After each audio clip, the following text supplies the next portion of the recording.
الإنسان بأحسن تقويم وهداهم إلى صراط مستقيم ليكونوا من أهل جنات النعيم.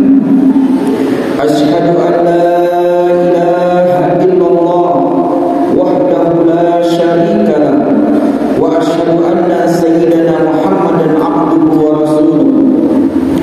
اللهم صل وسلم وبارك على سيدنا محمد وعلى آله وأصحابه ومن تمسك بالدين وسلك طريق هداية. أما بعد، فيا أيها الناس اتقوا الله حق تقاته ولا تموتن إلا وأنتم مسلمون.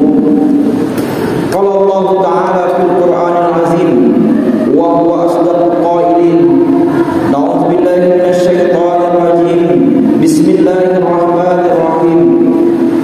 وإن تعدوا نعمة الله لا تحصوها إن الله لغفور رحيم فاذكروني أذكركم واشكروا لي ولا تكفرون. وقال الله تعالى في آية أخرى: قل هو الله أحد الله الصمد لم يلد ولم يولد ولم يكن له كفوا أحد. وقال رسول الله صلى الله عليه وسلم في الحديث الأخير: من ذكرت عنده فلم يصلي علي. Sadaqallahul azim. Hadirin sidang Jumat yang dimuliakan oleh Allah Subhanahu wa taala.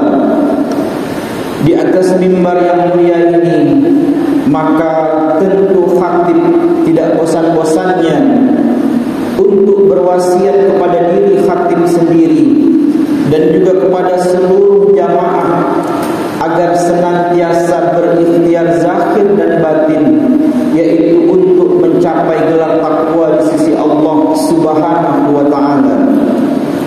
Maka ikhtiar zahir itu adalah menjalankan segala perintah Allah dan menjauhi segala larangan Allah. Lalu kemudian ikhtiar batin itu yaitu mengamalkan salah satu ayat Al-Quran, yaitu Qul huwallahu ahad, yaitu katakanlah kata Allah bahwa aku ini adalah ahad, esa, yaitu mengesahkan Allah di dalam hidup dengan tempat yang sebenarnya. Maka itu orang yang mampu berikhtiar zahir dan batin itu, maka orang itu akan mendapatkan puncak daripada kemuliaan, yaitu takwa tersebut. Sebagaimana Allah juga berfirman dalam Al-Quran: Inna akramakum indallahi atqakum. Orang yang paling mulia di antara kalian yaitu adalah orang yang paling bertakwa. Hadirin sidang Jumat yang dimuliakan oleh Allah Subhanahu wa taala. Dalam kehidupan ini, maka ketika banyak kita disuguhkan oleh hal-hal yang sangat menyia-nyiakan hidup kita, atau disuguhkan secara tidak sadar dengan perbuatan yang dilarang oleh Allah, maka paling tidak ada 3 hal yang mesti harus kita lakukan. Yaitu yang pertama adalah kita mesti harus memperbanyak istighfar di dalam hidup. Mengapa kita perlu memperbanyak istighfar di dalam hidup? Yang pertama adalah bahwa kita sadari bahwa kita ini adalah manusia yang tidak pernah luput daripada kesalahan. Mulai daripada bangun tidur, buka mata, sampai tidur kembali, tidak tertutup kemungkinan dalam waktu yang cukup panjang itu kita selalu disuguhkan dengan perbuatan dosa yang tidak kita sadari.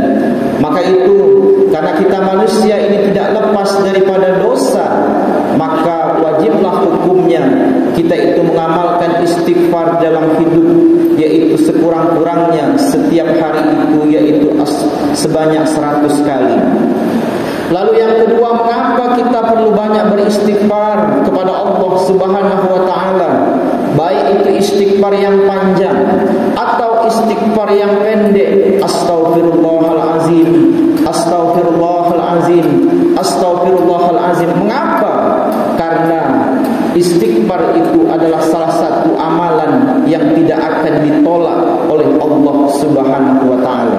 Maka itu kita langgengkan istighfar di dalam hidup kita sekurang-kurangnya 100 kali setiap harinya. Kemudian agar hati kita ini terjaga daripada kemaksiatan, maka salah satu amalan yang juga jangan sampai kita tinggalkan di dalam hidup kita, yaitu dengan memperbanyak salawat kepada Rasulullah sallallahu alaihi wasallam. Khatib sering menyebutkan, para ulama juga menyebutkan bahwa satu-satunya amalan yang langsung mengikut Allah itu adalah salawat. Ketika Allah perintahkan kita untuk solat, Allah tidak solat. Ketika Allah perintahkan kita untuk berpuasa, Allah tidak berpuasa. Ketika Allah perintahkan kita untuk berzakat, haji dan umrah, Allah tidak berzakat dan berhaji dan berumrah. Tetapi ketika Allah itu perintahkan kita untuk bersalawat kepada kekasihnya Sayyidina Muhammad sallallahu alaihi wasallam, maka Allah yang lebih dulu bersalawat kepada kekasihnya tersebut. Innallaha malaikatahu yusalluna 'alan nabi ya ayyuhallazina amanu sallu 'alaihi wa sallimu taslima. Maka itu saking pentingnya bersalawat kepada Rasulullah sallallahu alaihi wasallam itu, sampai-sampai Rasulullah sallallahu alaihi wasallam bersabda dalam sebuah hadisnya, al-bakhil man zukirtu indah falam yusalli alayya. Kata Rasulullah, orang yang paling kikir itu, orang yang paling pelit itu adalah orang yang ketika sampai nama Rasulullah itu di kuping telinganya, tetapi dia enggan, tetapi dia tidak mau untuk bersalawat kepada Rasulullah sallallahu alaihi wasallam. Mengapa? Mengapa sampai Rasulullah sallallahu alaihi wasallam mengatakan bahwa orang yang paling pelit itu, orang yang paling kikir itu adalah orang yang ketika terdengar namanya, nama Rasulullah sallallahu alaihi wasallam itu di telinganya, tapi dia enggan untuk bersalawat kepada Rasulullah. Ternyata dianalisa oleh orang hakikat, dianalisa oleh orang-orang tasawuf, oh rupa-rupanya sebabnya adalah berdasarkan sebuah hadis yang dikeluarkan oleh Abdul Razak. Waqad akhraja Abdul Razak bisanadihi Jabir ibni Abdullah radhiyallahu anhu maqal qultu ya Rasulullah bi abi wa ummi akhbirni an awwali syai'in khalaqallahu qabla al-asya. Qala ya Jabir innallaha khalaqal qabla al-asya nura nabiyika Muhammad sallallahu alaihi wasallam. Jabir bertanya kepada Rasulullah sallallahu alaihi wasallam, ya Rasulullah, aku pertaruhkan ayah dan ibuku ini ya Allah, tolong jawab pertanyaanku ya Rasulullah. Sebelum Allah itu menciptakan segala sesuatunya, apa yang pertama kali Allah ciptakan? Maka dijawab oleh Rasulullah, ya Jabir, sesungguhnya yang paling pertama kali Allah ciptakan itu sebelum segala sesuatu itu adalah nurnya nabimu ini daripada nurnya Allah. Maka berdasarkan hadis ini, maka kita memahami bahwa jasad kita ini berasal daripada Adam, Adam berasal daripada tanah, tanah berasal daripada air, air berasal daripada angin, angin berasal daripada api, api berasal daripada Nur Muhammad. Berarti hakikat daripada jasad kita ini yaitu Nur Nabi Muhammad sallallahu alaihi wasallam. Ruh kita itu pun berasal daripada Nur Muhammad sallallahu alaihi wasallam. Maka wajar kalau seandainya Rasulullah sallallahu alaihi wasallam itu mengatakan al-bakhil man zukirtu indah falam yusalli alayya. Orang yang pelit itu, orang yang kikir itu adalah orang yang ketika didengarkan nama Rasulullah di depan telinganya, tetapi dia enggan untuk bersalawat kepada Rasulullah. Kenapa? Karena salawat itu bukan kembali kepada orang lain. Salawat yang kita baca itu bukan kembali kepada yang di luar diri kita, tetapi selawat yang kita baca itu kembali kepada diri kita sendiri agar tersambung kepada Rasulullah sallallahu alaihi wasallam. Oleh sebab itulah salah satu fadilat ketika orang-orang itu banyak bersalawat kepada Rasulullah, maka dia akan tersambung hatinya itu kepada Rasulullah sallallahu alaihi wasallam, dan ketika tersambung hatinya kepada Rasulullah itu menjadi pintu untuk sampai kepada Allah Subhanahu wa taala. Maka itu hadirin sidang Jumat yang dimuliakan oleh Allah, maka tidak ada alasan bagi kita untuk tidak memperbanyak salawat kepada Rasulullah sallallahu alaihi wasallam. Mengapa? Begitu malunya kita kepada Allah Subhanahu wa taala, malunya kita kepada para malaikat, malunya kita kepada para ulama. Mereka begitu banyaknya bersalawat kepada Rasulullah sallallahu alaihi wasallam, tapi kita umat Rasulullah yang diberikan begitu banyak keistimewaan, diberikan begitu banyak fadilat di dalamnya, tetapi kita sedikit bersalawat kepada Rasulullah sallallahu alaihi wasallam. Hadirin sidang Jumat yang dimuliakan oleh Allah Subhanahu wa taala. Lalu yang ketiga, agar hati kita ini terjaga daripada kemaksiatan, agar hati kita ini bersih, di mana di akhir zaman ini disuguhkan dengan hal-hal yang sepele tapi memuatkan dosa. Maka yang ketiga yang perlu kita lakukan yaitu bersunyi dalam keramaian.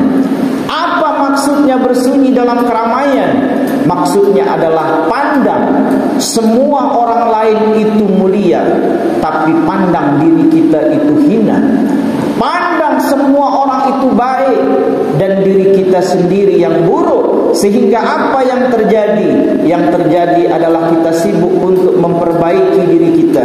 Kita sibuk untuk mempercantik adab dan perilaku serta kepribadian kita, sehingga kita terlupa untuk berburuk sangka kepada makhluk.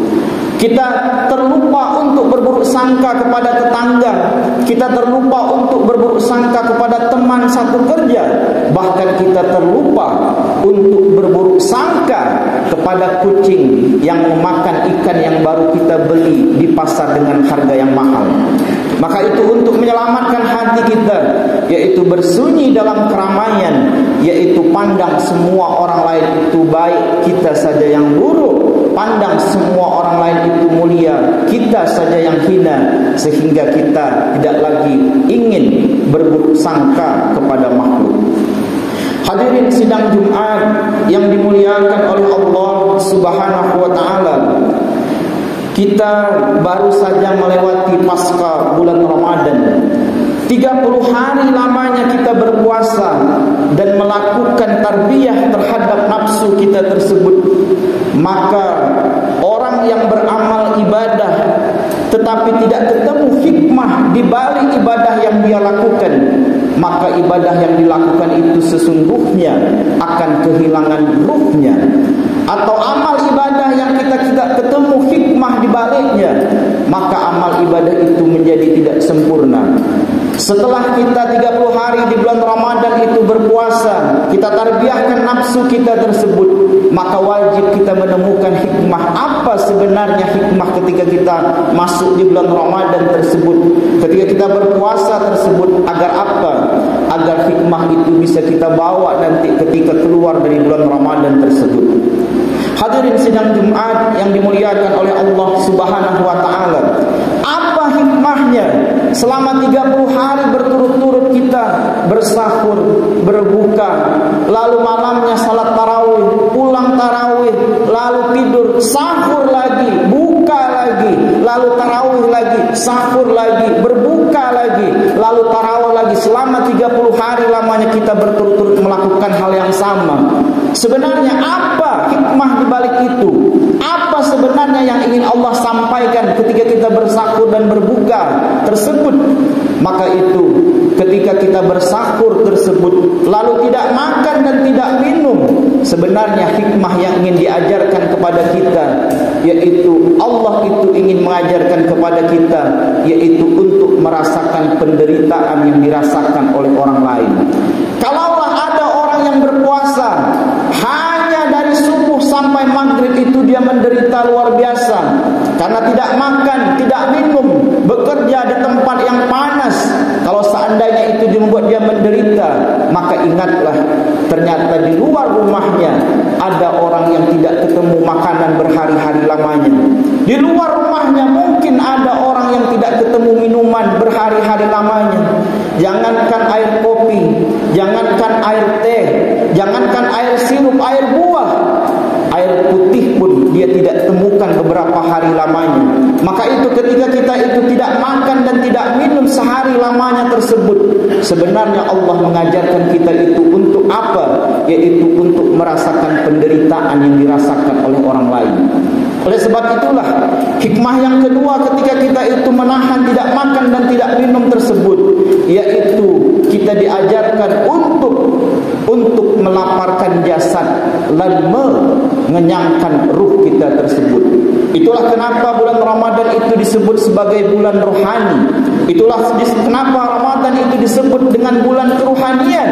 Karena ketika Ramadan itu datang, kita diajarkan untuk melaparkan jasad kita dan mengenyangkan ruh kita. Mengapa?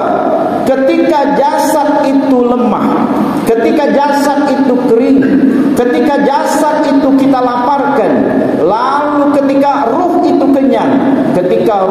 kenyang, maka suburlah sifat empati pada diri kita. Ketika ruh itu kenyang, maka suburlah sifat kasih sayang dalam hidup kita. Maka ketika keluar dari bulan Ramadan tersebut, ketika ruhnya itu hidup, maka dia tidak akan tega untuk melihat anak yatim yang kelaparan. Dia tidak tega kalau seandainya anak yatim itu hanya kenyang di bulan Ramadan, tetapi lapar di bulan-bulan yang lainnya.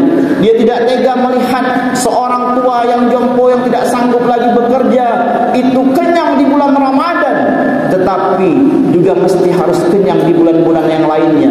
Maka kita diajarkan oleh Allah melalui Ramadan ini, yaitu ketika kita itu berlapar-lapar mulai dari subuh sampai maghrib itu tiba. Yang pertama yaitu kita diajarkan untuk merasakan penderitaan yang dirasakan oleh orang lain. Dan yang kedua adalah kita diajarkan untuk yaitu melaparkan jasad kita lalu mengenyangkan ruh kita tersebut. Agar apa? Agar suburlah sifat kasih sayang pada diri kita tersebut, agar suburlah sifat empati dalam hidup kita tersebut. Sehingga ketika kita keluar dari bulan Ramadan tersebut, maka kita keluar dalam keadaan mabrur, kita keluar dalam keadaan diterima oleh Allah, kita keluar dalam keadaan diridhoi oleh Allah Subhanahu wa taala. Barakallahu wa lakum bil Qur'anil azim wa nafa'ni wa iyyakum minal ayati wa zikril hakim. Aqulu qawli hadza fastaghfiru innahu huwal ghafurur rahim.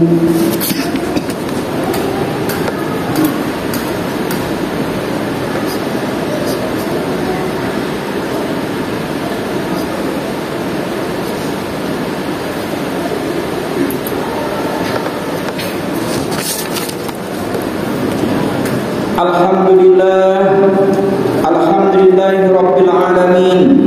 Alhamdulillahillazi khalaqal insana fi ahsani taqwim wa hadahum ila siratin mustaqim liyakunu min ahli jannatin na'im.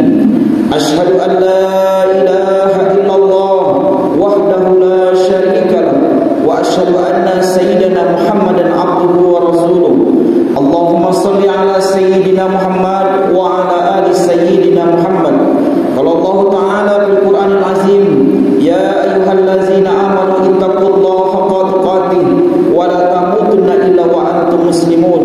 Wa qala Rasulullah sallallahu alaihi wasallam fi ayatin ukhra, innallaha wa malaikatahu yusalluna 'alan nabi, ya ayyuhallazina amanu sallu 'alaihi wa sallimu taslima.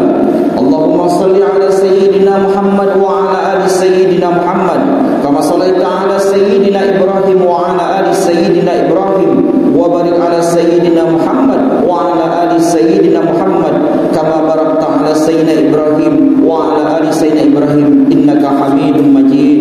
Allahumma ighfir lil muslimina wal muslimat wal mu'minina wal mu'minat al ahya'i minhum wal amwat innaka sami'un qaribun mujibud da'wat.